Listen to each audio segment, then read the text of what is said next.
Hello snowboarders of the internet, I'm your host Avran LeFeber, and in this video we're going to talk about the Dinosaurs Will Die Kwon Snowboard.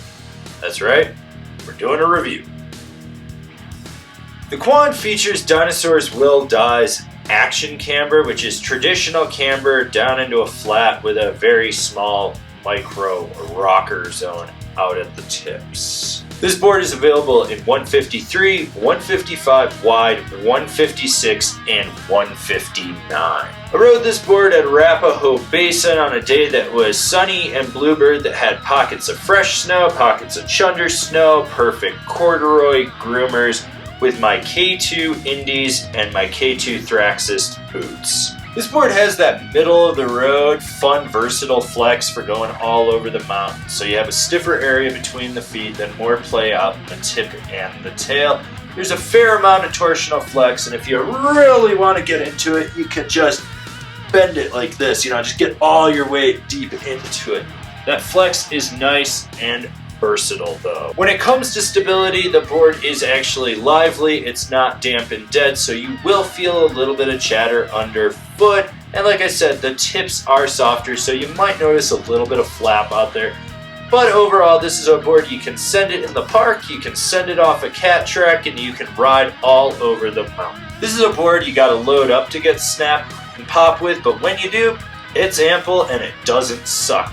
You don't have to fear launching a cat track gap, hitting a side hit, and when you get in the park and you're hitting jumps, any jump of any size, this thing will totally perform on. So don't sweat it with it. Do you want to butter, press, and jib with this board? Good, because it doesn't suck at it.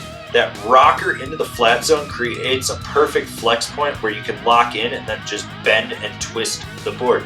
The one thing to note is there is rebound with it, so be prepared to pop out at anything you're doing.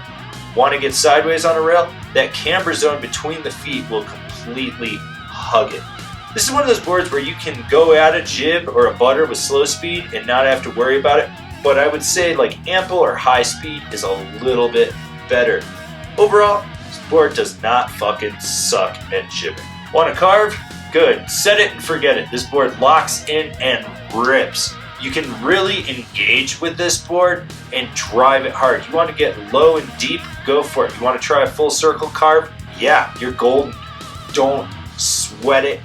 This is just a board that you can carve across a groomer, carve through the park, lay a couple trenches when you need to. This board is 100% for the rider that's going from the peak to the park, slash and pow, and will only own one snowboard. The only way I can sum up this board was that it was fun. I mean, this board just did everything super well. For even being camber dominant, it killed it in the POW.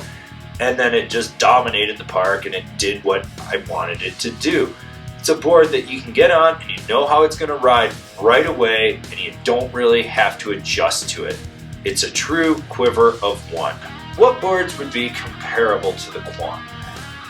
Well, the Capita DOA, if you look at the specs, but I don't necessarily quite agree with that, so maybe the outsiders. The Jones Mountain Twin, the Yes Greats, the Interior Plane Project Honolulu, the GNU Headspace. This has been my review of the Dinosaurs Will Die Kwon. Do you agree with it? Do you disagree with it? Do you own one? If any of these things strike your fancy, leave me a comment down below. After you do that, if you're new here, remember to subscribe, click the bell, get those notifications. That way you're not missing any of the videos we've got going on.